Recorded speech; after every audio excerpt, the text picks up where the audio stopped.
Yo, what up guys? Before we begin today, I wanted to show you something that just came in and it's very, very special to me. So here we have September 2021's copy of D Sport magazine, which is a pretty popular magazine. And here we are.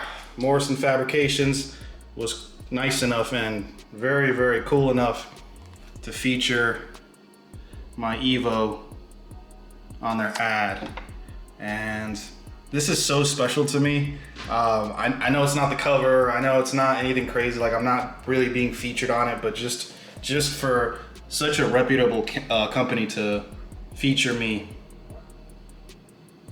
on their magazine, well, on their ad for a magazine is just so humbling, and I'm so thankful that not only do I have their products, but you know, these guys chose me to represent them. And I don't know, I'm like speechless, honestly. Their quality, like their work and their quality and the amount of effort and like love that they have for what they do and these cars is just unlike anything else I've ever seen. So I did a review on this manifold, and I'll go ahead and link it for you guys. It's one of my earlier videos, so it's not the best, but still you can tell the quality, obviously, that you can't hide that. So check it out if you haven't.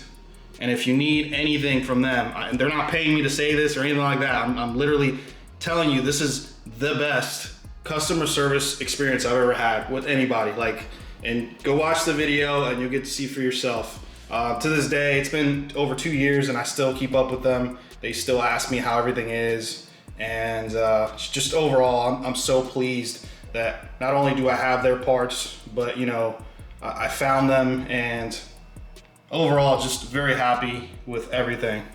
So check them out, guys. Yo, what's going on guys? Welcome back to another video. Real quickly, before I drop this off, I just wanted to give you a before look at the steering wheel. We're gonna get started with this interior. And what I have here is a little kit from Auto Interior Technic. This is a very, very nice kit. Comes with literally everything. And we're gonna be wrapping this steering wheel.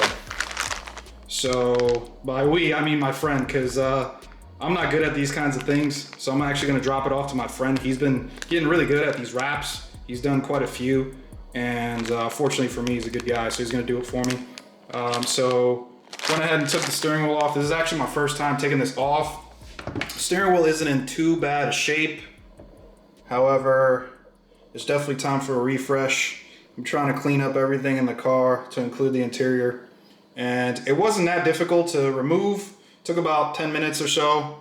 I used a video from Christopher Goorbarry. I hope I'm pronouncing that correctly, but he broke it down pretty easy. Honestly, you just undo the battery, make sure you disconnect that, and then you undo that little piece right there. And then that little yellow thing, you just unclip it, that's the airbag. And then unclip the horn as well. And then there's an 8mm Allen key that goes in there. All right guys, I made an interesting discovery. This wheel is actually not as bad as I really thought it was. It just needed a deep clean. And I had no idea that I was dirt embedded into the wheel until just now. I've never cleaned it like this, but had I known it'd be this easy to remove the wheel in the first place, I would have removed it in the past and like really, really deep cleaned it. But I thought that was like leatherware, and it's not, and it's actually cleaned out. You would not believe the dirt that came off of this. It's disgusting, honestly. Like, check this rag out. This rag was brand new, literally 20 minutes ago. Disgusting. And I had no idea. I would do the typical, just a quick wipe down, and that's basically it. And I had no idea this towel would be like this. This is pretty crazy to think. Several days later. Yo, what up guys? So I just got this thing back and I am absolutely pleased with how everything came out. This is one of the reasons why I ended up not doing it, and I had a friend of mine take care of it because he's good at this stuff. Like, look at the stitching. There's no way in hell I would have been able to replicate anything like this. So I like clean work, man. So honestly, some things you gotta just step back And if you don't have that kind of finesse, you're better off just kind of leaving it to people that do. I mean, I have no problems, you know, kind of humbling myself and just letting somebody else take care of it. Man, he did such a good job. I'm very pleased. 2,000 years later. All right, guys, welcome back. We had to put this video on pause for a while, about a month or so, just because there was a bit of a mix-up with what's needed. So I did a 5-speed swap, and I maintained the 6-speed shifter console, which is this, and this goes underneath. So I ended up ordering a 5-speed shift boot because I thought, you know, it wouldn't be any different or anything like that. But as it turns out, this does not fit this right over here. It's way too small. So it looks like the console is not just the portion up top, atop of the shifter, but also this is different than the 6-speed. So essentially what I'm saying is this did not fit on this. It was just way too small. So I had to order one. However, I ended up hitting them up directly, and I told them, so this is the stock one. This is the one that came on the car, and notice that there's a little button on there. And that's because the shifter was a little bit different because it has a little thing where you pull up, a little plastic thing you pull up when you want to go in reverse. And basically I told them, hey, I have a 5-speed. However, I maintain the 6-speed console, and they ended up shipping me one of these. Unfortunately, due to the pandemic and everything else, they do take a while. So this took a few weeks to get, but it's here now and we're getting ready to install it. Should be pretty easy overall. So I'll go ahead and start mounting it and show you guys what it's like. So as you can tell, all that was holding this to this plastic piece is a bunch of staples, and they don't look like heavy duty staples or anything. It just looks like regular staples. So what I have here is a stapler, regular stapler, and they did provide this tape, which I'm not sure if I'll be using. I might lay it prior to the staples just to make sure it's on there correctly, but yeah, it should be pretty easy. As you can tell, all they did was just every so often they stapled it. So I'm basically gonna replicate the same thing, nothing too crazy. So it should be pretty easy overall. All right, here's how it looks. I went ahead and just stapled it. I didn't like the way the tape ended up being on there. It was just too messy. So honestly, it's the way that it was from factory. Nothing crazy, just stapled it. And there's only one way this can go on, so you can't really screw it up. But I know that it's stapled, so honestly, I just won't tug on it and you should be fine. So let's move on to the armrest, which has been on hold for a while. All right, we got the armrest ready. As you saw, this thing was nasty. We ended up washing it, let it dry. Took a little bit for it to dry, but this is definitely something I should have done in the past. I just didn't know it'd be this easy.